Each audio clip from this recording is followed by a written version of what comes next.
नमस्कार। आप सभी के अपने चैनल सनातन धर्म ज्ञान पर एक बार फिर से बहुत बहुत स्वागत है। आशा करते हैं आप और आपके परिवारजन सभी स्वस्थ होंगे और बहुत ही अच्छे होंगे। इसी कामना के साथ आइए बढ़ते हैं हमारे आज के अद्भुत क्रमांक की ओर।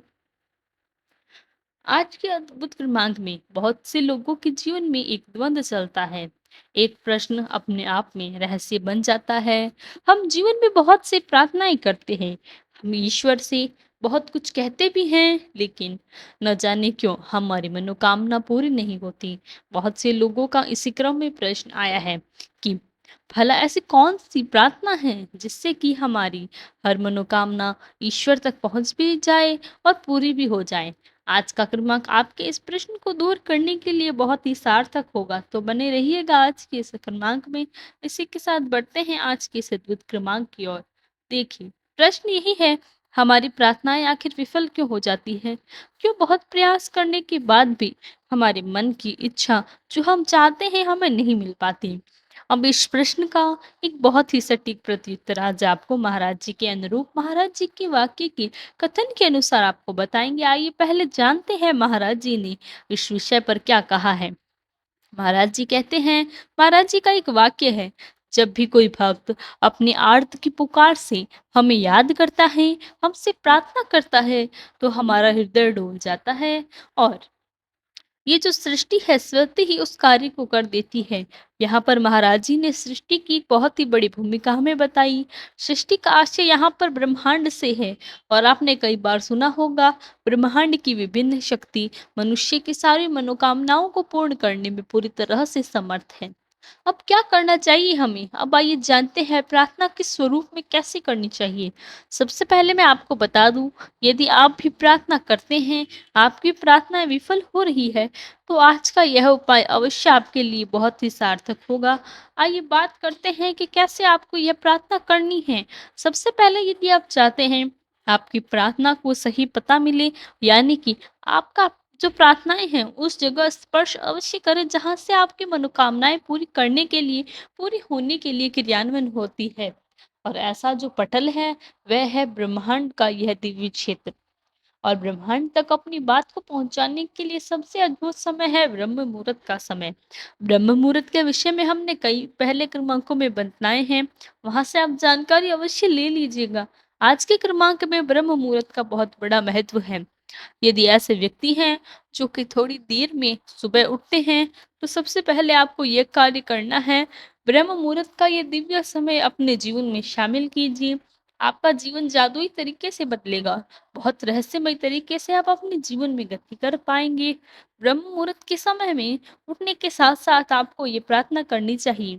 देखिए, ब्रह्म मुहूर्त का जो समय है वो आपको मैं पुनः बता दूं, यह एक ऐसा दिव्य समय है जो देवों का समय माना जाता है। यानी कि दिव्य शक्तियों का इस पृथ्वी पर, इस धरा पर प्रवेश होता है और बड़े ही प्रत्यक्ष तौर पर जो दिव्य ऊर्जाएं, देव ऊर्जाएं इस धरा पर पड़ती है, वह इतनी प्रत्यक्ष, इतनी सार्थक होती है, वह हर मनुष्य के जीवन को बहुत ही अच्छी उपलब्धि प्रदान कर सकती है। आपको इसी दिव्य ऊर्जा का उपयोग करना है। इस दिव्य ऊर्जा का कैसे उपयोग किया जा सकता है कि जो प्रार्थना आप पूरे दिन में अपने अनुसार करते हैं, उसी प्रार्थना को, उसी पूर्ण प्रार्थना को आपको इस दिव्य समय के अंतर्गत करना है। जागृत होकर करना है, बैठकर अच्छे हृदय से, अच्छे स्वस्थ हृदय से आपको अपनी बात कहनी है। आपको मैं एक चीज पूरी तरह से आश्वस्त कर देती हूँ कि जो प्रार्थनाएं आप दिन के किसी भी पहर में करते हूँ, उससे कई गुना ज्यादा आपको इसकी शक्ति बढ़ जाती है जब इस प्रार्थना को आप ब्रह्म मुहूर्त में उठकर करते हैं। ब्रह्म मुहूर्त के समय जो भी वाक्य कहे जाते हैं, वह ब्रह्म के वाक्य की तरह कार्य करते हैं।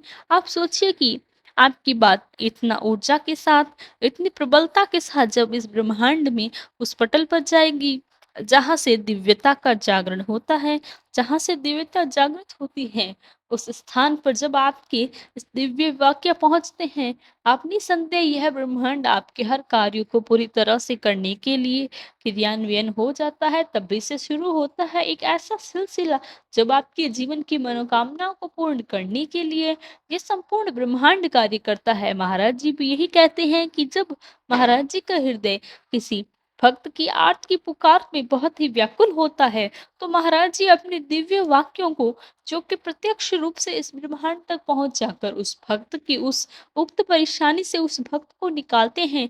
यही कार्य होगा कि जब आप प्रतिदिन इस दिव्य समय में उठकर अपनी प्रार्थनाएं रोजाना कहेंगे, आप यह यकीन मानिए कि आपकी इतनी तीव्रता से यह कार्य होगा कि आपके जीवन के हर कष्ट से निकलने के लिए आप स्वयं इस एक ऐसा प्रत्यक्ष माध्यम बन जाएँगे कि ईश्वर तक आपकी हर मनोकामना पहुँचेगी।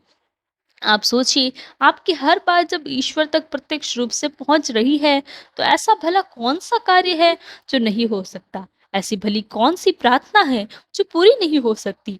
ऐसी भली कौन-सी इच्छा है जो आपके जीवन में कभी भी सिद्ध नहीं हो सकती? तो इसीलिए इस समय का पूरी तरह से सदुपयोग करें। और बहुत से क्रमांकों में मैंने आपको इसके बारे में जानकारी दी है, लेकिन आज का क्रमांक ये बहुत ही विशेष है। यदि स्वरूप में आप कार्य करते हैं, तो निसंदेह आप अपने जीवन में हर चीज़ का, हर वस्तु का, जो भी आपके मन की इच्छा है, उसको आप आसानी से प्राप्त कर सकते हैं।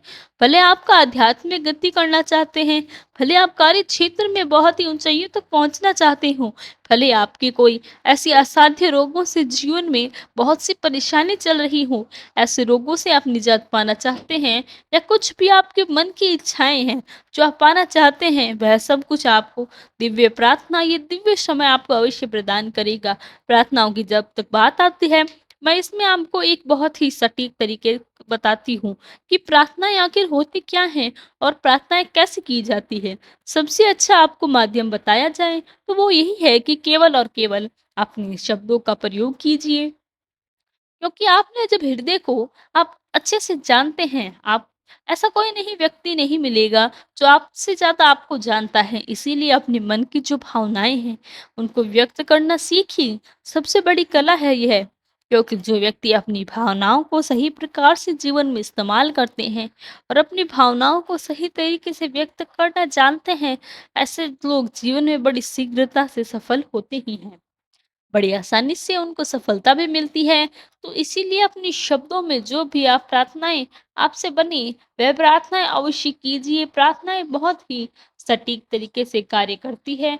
और मैं आपको एक चीज़ और बता दूँ, इस क्रमांक की सबसे मुख्य बात यही है कि प्रार्थनाएँ कभी भी विफल नहीं होती हैं। प्रार्थनाएँ जब भी आप करते हैं, हमेशा-हमेशा कार्य करती हैं। और जो भी वाक्य आप बोलते हैं, वह सारे वाक्य इस ब्रह्मांड में समाहित होते हैं। जब आप नकारात्मक बात बोलते हैं, तो वो भी इस ब्रह्मांड में जाती हैं। आप सकारात्मक बात बोलते हैं, वह भी इस ब्रह्मांड में जाती हैं।